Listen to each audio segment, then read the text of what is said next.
참 아름다운 가을날입니다. 이 가을날 가운데에서 오늘 10월 세 번째 주일을 지키면서 때를 따라 아름답게 하시는 하나님, 이런 제목으로 말씀을 준비했습니다. 톨스토이의 작품 가운데 세 가지 질문이라는 아주 작은 소설이 있습니다. 이 책은 톨스토이가 노년에 자기의 일생을 돌아보면서 내 일생 가운데 가장 중요한 때는 언제였던가, 또 내 일생 가운데 수많은 사람들을 만났는데 제일 중요한 사람은 누구였던가, 바쁘게 열심히 산다고 살았는데 제일 중요한 일은 무엇이었던가, 이 세 가지 질문에 대하여서 곰곰이 생각하고 자기의 삶 전체를 성찰하고 통찰하는 그런 내용입니다. 여러분들도 한번 자신의 삶을 돌아보면서 이 가을날에 한번 질문해 보시기 바랍니다. 내 삶 가운데 가장 중요한 때는 언제였던가, 그리고 수많은 사람들을 만나면서 살아왔는데 제일 중요한 사람은 누구인가, 그리고 정말 바쁘게 많은 일들을 하면서 살아왔는데 진짜로 중요한 일은 무엇인가? 톨스토이는 이 물음에 대하여서 이렇게 대답합니다. 가장 중요한 때는 바로 지금이다. 지금이 제일 중요한 때다. 제일 중요한 사람은 지금 바로 내 곁에 있는 사람이다. 이 사람이 내게 제일 중요한 사람이다. 그리고 가장 중요한 일은 지금 바로 여기서 내 곁에 있는 사람에게 선한 일을 하는 것이다. 그 일이 크든지 작든지 다소간에 그 사람을 위하고 사랑하고 선을 베푸는 것, 이게 제일 중요한 일이다. 그렇게 말하고 있습니다. 생각하면 생각할수록 정말 현자다운 가르침이다 라고 생각이 됩니다. 왜 지금이 제일 중요한 때입니까? 과거는 이미 지나가 버렸어요. 후회해도 소용없고 아무리 자랑해도 다 과거일 뿐입니다. 미래는 아직 오지 않았어요. 내가 핸들링 할 수 있고 좀 영향을 끼칠 수 있는 시간은 현재밖에 없습니다. 그러므로 지금 이 시간이 제일 중요한 시간이라는 것입니다. 그리고 멀리 있는 사람, 기억 속에 있는 사람, 나하고 별 관계가 없습니다. 지금 서로 영향을 주고받을 수 있는 제일 중요한 사람은 곁에 있는 사람이에요. 그리고 가까이 있을 때 지금이라고 하는 이 시간 한번 흘러가면은 영영 돌아오지 않습니다. 지금 여기서 내 곁에 있는 사람에게 내가 다소나마 덕을 베풀 수 있고 선을 행할 수 있다면 덕을 베풀고 선을 행하는 것, 이게 제일 지혜롭고 후회 없이 사는 삶의 지혜라는 것이죠. 그런데 많은 사람들이 이것을 알지 못하는 경우가 많습니다. 지금이 얼마나 소중한 시간인지, 지금 내 곁에 있는 사람이 얼마나 중요한 사람인지, 그리고 지금 내가 선을 베풀 수 있는데 언제든지 이게 선을 베풀 수 있는 게 아니에요. 그런데 다음에 하지 그러면서 미루면서 살다가 끝에 가서는 허무하다 하면서 쓸쓸하게 눈을 감는 사람들이 이 세상에 얼마나 많습니까? 누가복음 15장에 보면 돌아온 당자 이야기가 나오지 않습니까? 그 둘째 아들, 아버지가 살아계시는데 유산을 먼저 달라 그럽니다. 그 유산 받아가지고 어디로 갑니까? 먼 나라로 가요. 먼 나라에 뭐가 있길래? 이 둘째 아들이 생각하기에 먼 나라에 가면은 자유가 있고 행복이 있을 것이라고. 그래서 먼 나라로 갑니다. 이게 어리석은 사람의 모습이죠. 지금 여기서 아버지 집에서 아버지와 함께 형제들과 함께 있는 여기에 하나님의 은혜가 있고 축복이 있고 행복이 있다는 것은 알지 못하고 먼 나라에 가면은 자유가 있고 행복이 있을 것이라고 그곳에 갔다가 만신창이가 되어 돌아오지 않습니까? 어리석은 사람은 항상 먼 나라를 동경하는 미묘한 심리를 가지고 있습니다. 지금 여기서 축복과 은혜를 발견하고 누리지를 못하고 저기 가면은 먼 훗날 행복이 있을 것이라고 늘 파랑새를 쫓아다니는 그런 일생을 살다가 끝에 가서는 허무하다. 먼 나라 없습니다. 먼 나라는 어리석은 자의 상상 속에나 있는 낙원이지 그건 현실적인 행복이 될 수가 없습니다. 하나님의 축복은 지금 여기 나와 함께 있는 사람들 가운데 있습니다. 그런데 많은 경우 지금 여기에 나와 함께 있는 사람들 가운데에서 축복을 발견하지 못하고 누리지 못하고 사는 사람들이 많습니다. 하나님은 우리를 사랑하셔서 이 지금이라고 하는 황금보다 더 귀한 지금이라고 하는 시간을 주셨는데 이 지금을 누리지를 못하고 지금 감사하지 못하고 지금 선을 베풀지 못하면서 지나간 과거를 후회하고 아쉬워하고 다가오지 않은 미래에 대해서 불안한 마음을 가지면서 그 많은 시간을 허비해버릴 때가 많습니다. 우리나라에는 사계절이 있습니다. 봄, 여름, 가을, 겨울. 얼마나 참 큰 축복인지 모릅니다. 모든 민족이 다 이와 같은 사계절의 축복을 누리면서 사는 것은 아닙니다. 우리나라는 정말 복받은 나라입니다. 그런데 똑같은 사계절 속에서 살아가지만 어리석은 자의 생각과 지혜로운 자의 생각이 너무나 다릅니다. 어리석은 자는 봄이 되면은 아이고 나른하다, 그래서 싫다, 어서 여름이 왔으면 좋겠다 그렇게 생각합니다. 그러다가 여름이 오면은 아이고 여름은 너무 덥고 땀이 많이 흐르고 힘들다, 그래서 싫다, 빨리 가을이 왔으면 좋겠다. 그러다 가을이 오면은 아이고 가을은 낙엽이 떨어지고 쓸쓸해서 싫다. 그리고 또 겨울을 기다립니다. 겨울이 오면은 춥고 고독해서 싫다, 빨리 죽었으면 좋겠다. 매사의 생각이 그렇게 부정적으로 어둡게 흘러갑니다. 그런데 지혜로운 사람은 봄이 되니까 새싹이 돋아나고 예쁜 꽃들이 피어나니까 참 아름답구나. 여름이 되면은 실록이 우거지고 산으로 바다로 놀러가고 넓고 푸른 바다를 볼 수 있으니 신나는구나. 가을이 되면은 오곡백과가 무르익어서 햇과일, 햇곡식을 맛볼 수 있으니 참 행복하구나. 겨울이 되면은 따뜻한 난로가에 가족이 둘러앉아서 밤도 구워 먹고 오손도손 이야기를 나눌 수 있으니 얼마나 화목하고 좋은가. 봄도 좋고 여름도 좋고 가을도 좋고 겨울은 겨울대로 좋고 하나님 감사합니다. 많은 복을 주셔서 감사합니다. 이렇게 범사에 감사합니다. 이것이 지혜로운 자의 모습입니다. 어떻습니까? 여러분들은 어떤 마음, 어떤 생각을 가지고 사계절을 보내면서 살아가고 있습니까? 오늘 본문 전도서 3장 11절을 보게 되면 하나님이 모든 것을 지으셨다.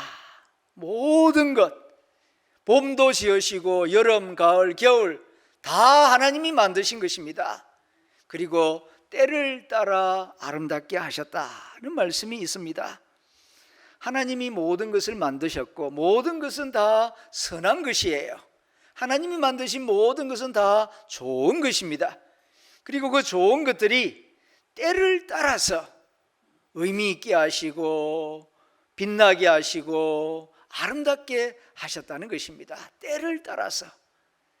때라고 하는 말은 원래는 시즌, 계절이라는 뜻입니다. 계절에 따라서, 그러니까 봄은 봄대로 아름답게 하시고 여름은 여름대로 풍성하게 하시고 가을은 가을대로 행복하게 하시고 겨울은 겨울대로 따뜻하게 하시고 이렇게 하나님이 계절을 따라서 아름답게 하시고 복을 주고 계신다 하는 말씀입니다. 우리 그리스도인들 마음속에 깊이 새겨야 할 아주 소중한 말씀입니다. 스위스의 정신의학자 볼 뚜르니에가 쓴 인생의 사계절이라는 얇은 책이 있어요. 인생의 사계절, 그 제목이 말해주듯이 자연의 사계절이 있는 것처럼 우리 일생에도 봄, 여름, 가을, 겨울이 있다, 그런 내용의 책입니다. 유년기, 청소년기는 인생의 봄이라고 할 수 있죠. 이때에는 즐겁게 배우고 기쁘게 배우는 것이 인생의 낙이에요. 배움을 싫어하면 인생의 낙을 알지 못합니다. 유년기, 청소년기에는 이런 즐거움이 있습니다. 그리고 이제 장년기, 여름이죠. 이제는 왕성하게 활동할 시기입니다. 많은 사람을 만나고 여기저기 오가고 여러 가지 새로운 일을 구상하고 그렇게 활동하는 시기가 장년기, 여름의 시기입니다. 그런가 하면은 이제 중년기 되면은 가을의 시기입니다. 열매를 맺는 시기입니다. 그리고 노년기는 인생의 겨울, 이제 평안과 감사와 인생 전체를 이제 통합해서 관조하는 그런 시기가 노년기라고 할 수 있습니다. 그런데 어떤 시기를 만나든지 간에 그 시기마다 정말 행복하게 살아가려면은 하나님을 만나는 것이 중요합니다. 그래서 폴 뚜르니에는 청년이든 장년이든 노년이든 하나님을 만나면은 그 인생은 정말 봄과 같이 행복한 시기가 된다는 것입니다. 하나님을 만나지 못하면은 봄은 봄대로 우울하고 여름은 여름대로 피곤하고 가을은 가을대로 쓸쓸한 인생이 되고 말아요. 그러나 하나님을 만나면은 그의 삶 가운데에 기쁨과 감사와 의미가 충만해집니다. 아브라함을 생각해 보세요. 그가 75세 때에 하나님을 만났습니다. 성경에 보면은 75년 전의 이야기는 없어요. 하나님 만나기 전에 인생은 의미 없으니까 75세에 하나님의 음성을 듣고 부모, 고향, 친척집을 떠나서 이제 하나님이 지시할 땅으로 갑니다. 거기서부터 그의 인생이 본격적으로 시작된 것입니다. 그래서 창세기 12장부터 아브라함의 이야기가 쭉 기록되면서 그의 삶 전체가 의미 있고 아름다운 삶이 되는 것을 보게 됩니다.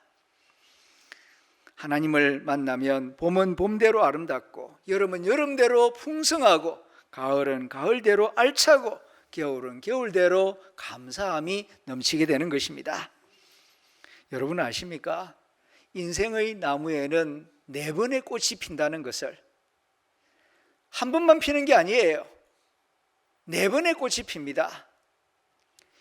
봄에는 새싹이라고 하는 꽃이 피어나고, 그리고 4월, 5월이 되면 빨간 꽃, 노란 꽃, 하얀 꽃, 화려한 꽃들이 피어나고, 여름이 되면은 실록이 우거져서 다양한 나뭇 잎사귀들이 풍성하게 맺히게 됩니다.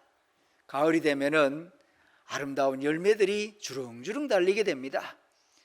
그러니까 노란 꽃, 빨간 꽃만 꽃이 아니고 새싹이라는 것도 꽃이에요. 그리고 노란색, 빨간색 꽃이 있는가 하면은 다양한 잎사귀도 하나의 꽃입니다. 그리고 열매도 꽃입니다. 각 시기에 따라서 형태를 달리하여 색깔을 달리하여 다양한 열매들과 꽃들을 맺게 하신다는 것입니다. 하나님과 함께하는 인생은 늙어가는 것이 아니라 익어가는 것입니다. 내 나이가 어때서 사랑하기 딱 좋은 나이인데 그런 유행가가 있는 것처럼 하나님이 함께 하실 때에 마음에 기쁨이 생기고 긍정적인 생각이 들면서 내 나이가 어때서 배우기에 딱 좋은 나이고 여행하기에 딱 좋은 나이고 그리고 감사하기에 딱 좋은 나이고 노래하기에 딱 좋은 나이가 되는 것입니다. 이렇게 생각하고 보면 지나간 청춘을 아쉬워하거나 그리워할 필요가 없습니다. 어린아이 시기에는 천사 같은 순수함이 있고 청년기에는 눈부신 아름다움과 싱그러움이 있고 장년기에는 원숙함과 안정미가 있고 노년기에는 청년이 엿볼 수 없는 희끗희끗한 하얀 머리 가운데에 지혜와 권세가 있습니다. 하나님이 인생의 각 시기마다 아름다움과 은혜를 베풀고 있는 것입니다. 하나님이 나이에 따라서 각자에게 주시는 축복과 아름다움은 지금 여기 내 안에 있다는 사실입니다. 그러므로 지나간 시절을 부러워할 필요도 없고 아쉬워할 필요도 없습니다. 그때는 그때대로 좋았고 지금은 지금대로 좋고, 그리고 또 앞으로 하나님은 또 새로운 은혜를 부어주실 것이다. 항상 이런 마음을 가지고 하나님과 기쁘게 동행하는 저와 여러분들이 되어야 할 줄로 믿습니다. 몇 년 전에 TV 드라마 가운데 눈이 부시게라고 하는 드라마가 있었습니다. 혹시 보셨는지 모르겠습니다. 저는 참 재미있게 보았습니다. 이 드라마는 그야말로 평범한 가족 이야기입니다. 엄마는 미장원하고 아빠는 아파트 관리하고 그리고 오빠하고 여동생하고, 주인공은 이 여동생이에요. 25살 김혜자, 아주 밝은 성격의 그런 아가씨입니다. 그런데 이 김혜자에게는 남다른 비밀 하나가 있어요. 그것은 시간을 되돌릴 수 있는 황금 시계가 있었습니다. 이건 정말 아껴 써야 하는 것인데, 그런 소중한 시계인데 김혜자가 사랑하는 사람의 죽음을 막고자 그 시계를 마구 써버린 결과 폭풍 같은 노화를 맞이하고 맙니다. 폭풍 같은 노화. 어느 날 25살짜리 아가씨가 75세 할머니로 변해버린 거예요. 얼마나 황당했겠습니까? 그러니까 자기에게 주어진 인생의 시간을 자기 자신을 위하여 제대로 써보지 못하고 하루아침에 늙어버린 것입니다. 갑자기 75세가 된 김혜자, 어머니 아버지도 낯설고 본인도 낯설고 오빠도 낯설고 친구들도 낯설고, 그러나 자기의 비밀을 알려주고 이 75세 된 할머니하고 20대 친구들하고 서로 대화를 주고받는 그 내용이 이 드라마의 핵심이에요. 이 드라마를 통하여 아마 그 시나리오 작가는 70대 노인들과 이 20대 청년들이 어떻게 소통하는 법을 배워야 하는지를 간접적으로 드라마가 가르쳐주고 있다고 생각을 합니다. 그런데 75세 된 이 김혜자가 불과 몇 년 지나지 않아서 노화를 겪으면서 치매에 걸리게 됩니다. 그러면서 쓸쓸하게 죽음을 맞이하게 되는데, 죽음을 눈앞에 앞두고 사랑하는 가족과 친구들에게 한 마지막 말, 그 대사가 압권입니다. 정말 유명한 대사가 되었는데 이 시간 다시 한번 여러분들에게 들려드리고 싶습니다. 내 삶은 때로는 불행했고 때로는 행복했습니다. 삶이 한낱 꿈에 불과하다지만 그럼에도 살아서 좋았습니다. 새벽에 쨍한 차가운 공기, 꽃이 피기 전 부는 달큰한 바람, 저녁 해질 무렵 우러나는 노을의 냄새, 어느 하루 눈부시지 않은 날이 없었습니다. 지금 삶이 힘든 당신, 이 세상에 태어난 이상 당신은 이 모든 걸 매일 누릴 자격이 있습니다. 대단하지 않은 하루가 지나고 또 별거 아닌 하루가 온다 해도 인생은 살 가치가 있습니다. 후회만 가득한 과거와 불안하기만 한 미래 때문에 지금을 망치지 마세요. 오늘을 살아가세요. 눈이 부시게. 당신은 그럴 자격이 있습니다. 누군가의 엄마였고 누이였고 딸이었고 그리고 나였을 그대들에게, 누군가의 아빠였고 오빠였고 아들이었고 그리고 나였을 그대들에게. 오늘 본문 전도서 3장 11절 후반부에서 전도자는 이렇게 말씀합니다. 하나님이 또 사람들에게는 영원을 사모하는 마음을 주셨습니다. 그러나 하나님이 하시는 일의 시작과 끝을 사람으로 측량할 수 없게 하셨습니다. 같은 전도서 3장 11절 말씀인데, 전반부에서는 하나님이 때를 따라 아름답게 하셨느니라 이렇게 말씀하셨는데, 후반부에 가서는 인간에게 영원을 사모하는 마음을 주셨고, 하나님이 하시는 일의 시작과 끝을 알 수 없게 하셨느니라. 종합하면은 무슨 뜻입니까? 쉽게 이해가 되지 않지요. 이 말씀을 받은 우리는 어떻게 살아라는 뜻입니까? 그 답이 그 다음 바로 12절 13절에 나옵니다.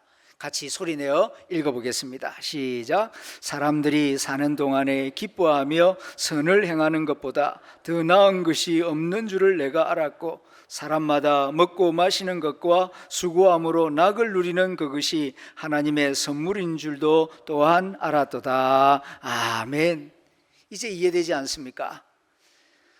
하나님이 때를 따라 인생을 아름답게 하셨고, 또 영원한 마음을 주셨고, 하나님이 하시는 일의 시작과 끝을 알지 못하게 하셨으니, 인생들아, 첫째 이렇게 살아라. 첫째는 하루하루 기뻐하며 살아라. 그게 지혜다. 너무 걱정하지 마라. 염려하지 마라. 하나님이 주신 생명과 축복을 알고 하루하루 기쁘게 사는 그게 지혜고 능력이다. 두 번째는 하루하루 선을 행하며 살아라. 곁에 있는 사람에게 덕을 끼치고 선을 행하고, 가까이 있는 사람을 사랑하며 도와주고 약한 자를 붙잡아주고, 그게 지혜로운 삶이다. 세 번째로는 하루하루 주어진 음식 맛있게 먹고, 아침에 일어날 때 오늘도 생명 주시니 감사하다. 내게 주어지는 소소한 이런 즐거움들을 누리면서 기뻐하면서 즐겁게 살아라. 그게 지혜자의 모습이다. 이것이 너희를 향한 하나님의 뜻이다. 전도자가 지금 이걸 우리에게 말씀하고 있는 것입니다. 하나님이 하시는 일의 시작과 끝을 모르게 하셨다고요. 아무리 열심히 공부하고 다 알려고 해도 다 알 수 없습니다.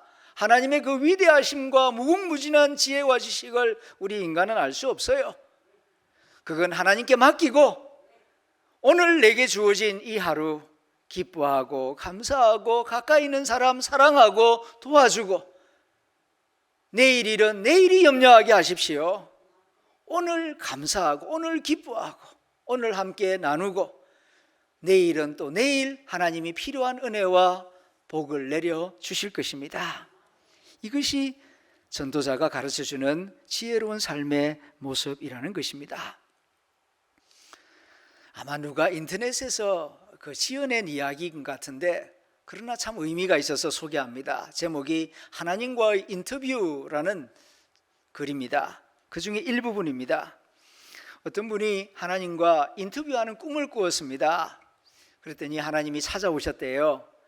그래, 네가 나하고 인터뷰하자고. 그러니까 그 사람이, 예, 하나님 시간이 있으시다면요, 나의 시간은 영원이니라. 그래, 뭘 묻고 싶으냐? 하나님, 하늘에서 이 땅에 있는 인생들을 쭉 내려다 보실 때에, 하나님 보실 때에 놀라운 일들이 무엇입니까? 그렇게 여쭤보니까 조금 생각하시다가 세 가지를 말씀하시더랍니다. 첫째는 어린 시절에는 어린 시절이 지루하다고 안달하다가 빨리 어른이 되려고 하는 것, 그러다가 어른이 된 다음에는 다시 어린애로 돌아가고 싶어 하는 것, 참 놀라운 일이다. 두 번째, 돈을 벌기 위해서 수단 방법 가리지 않고 심지어 자기 건강까지 해쳐가면서 돈을 벌고 나서는 그 잃어버린 건강을 되찾기 위하여 그동안 벌어둔 돈을 다 써버리는 것, 그 참 희한한 일이다. 세 번째는 미래에만 집착하느라 현재를 잊어버리고 살다가 결국은 현재도 살지 못하고 미래도 살지 못하고 죽을 때에는 일평생을 살고서도 채 하루도 살아보지 못한 것처럼 허무감에 빠져드는 것, 참 나도 이해하기 힘든 일이다. 그렇게 대답을 하시더랍니다. 어리석은 인간의 모습을 풍자적으로 말해주는 교훈이라고 생각이 됩니다. 사람이 일평생 제일 많이 하는 것이 무엇인지 아십니까? 70년, 80년을 산다고 하지만 제일 많이 시간을 쏟아부었던 것은 염려하는 것이었습니다. 걱정하는데, 염려하는데 얼마나 많은 시간을 사용해 왔습니까? 염려, 걱정한다고 달라지는 게 뭐가 있었습니까? 그런데도 또 염려, 걱정에 빠져드는 경우가 있습니다. 주님께서 말씀하십니다. 염려하지 마라, 걱정하지 마라. 참새 한 마리를 보라. 천부께서 기르시지 않느냐? 백합화를 보라, 들풀을 보라. 하나님께서 다 보살피시지 않느냐? 너희는 그것들보다 더 귀하지 아니하냐? 내일을 걱정하지 마라. 내일은 내일이 염려할 것이다. 네가 염려할 게 아니다. 우리 주 예수님께서 말씀하셨습니다. 사도 바울도 우리에게 말합니다. 우리를 향한 하나님의 뜻은 염려 걱정하는 것이 아니라 항상 기뻐하는 것, 쉬지 않고 기도하는 것, 범사에 감사하는 것, 이것이 그리스도 안에서 너희를 향한 하나님의 뜻이다. 그렇게 가르쳐 주었습니다. 부디 이번 가을에는 겸손한 마음으로 일상 가운데에서 주어진 하나님의 기적을 깨닫고 그 축복을 누림으로 감사의 스케일이 더 넓어지고 더 깊어지고 더 높아지는 그런 의미 있는 가을이 되기를 축원합니다. 기도하겠습니다. 들은 말씀을 생각하며 각자 소리내어 작은 소리내어 기도하기를 원합니다. 첫 번째 기도 제목입니다. 지금 여기에 내가 있음이 하나님의 은혜이며 축복임을 깨닫게 하옵소서. 두 번째는 하루하루 기뻐하며 선을 행하며 감사하며 살게 하옵소서. 같이 기도하겠습니다. 하나님 아버지 감사합니다. 아름다운 가을을 우리에게 선물로 주셔서 감사합니다. 이 아름다운 한반도 땅에 살게 해주시고 특별히 이 대구 땅에 살게 해주시는 것을 감사합니다. 하나님 아버지, 지금 여기에 내가 있음이 하나님의 은혜이며 축복임을 깨닫기 원합니다. 하나님, 이루지 못한 한 가지 일 때문에 마음을 빼앗기고 불평 원망하는 사람이 되기보다는 하나님이 내게 주신 9가지 은혜를 깨닫고 감사하며 찬송하며 살기를 원합니다. 하나님, 나를 위하여 많은 분들이 기도해 주셨습니다. 지금까지 많은 사랑을 받았습니다. 많은 분들이 나를 기다려 주셨습니다. 때를 따라 또 하나님께서 많은 말씀을 주셨고 얼마나 많은 기적과 축복을 내게 베풀어 주셨는지 그 은혜와 축복이 헛되지 아니하여 내가 여기 있음을 깨닫게 하시고 이 모든 것이 하나님의 은혜이며 기적이며 축복임을 깨닫고 이번 가을에는 더 많은 감사와 찬송으로 하나님을 영화롭게 하는 입술이 되게 하여 주옵소서. 하나님, 오늘이라고 하는 이 하루 얼마나 귀하고 복된 시간인지 깨닫게 하시고 이 하루 동안에도 주 안에서 기뻐하며 또 가까이 있는 사람들에게 선을 베풀며 항상 함께 기뻐하며 살아갈 수 있도록 우리의 마음에 빛을 비추어 주시고 하나님의 은혜 가운데에서 서로 손에 손을 잡고 함께 신앙생활 잘 할 수 있도록 인도하여 주시옵소서. 우리 하늘 담은 교회 교우들을 축복하여 주시니 감사합니다. 하나님, 어렵고 힘들고 무거운 마음을 가지고 들어왔을지라도 예배 가운데 마음이 밝아지게 하여 주시고 할 수 있다는 자신감을 얻게 하여 주시고 희망을 발견하게 하여 주시고 하나님의 사랑을 깨닫는 복되고 거룩한 자리가 되게 하여 주시옵소서. 우리 구주 예수님의 이름으로 기도드립니다. 아멘.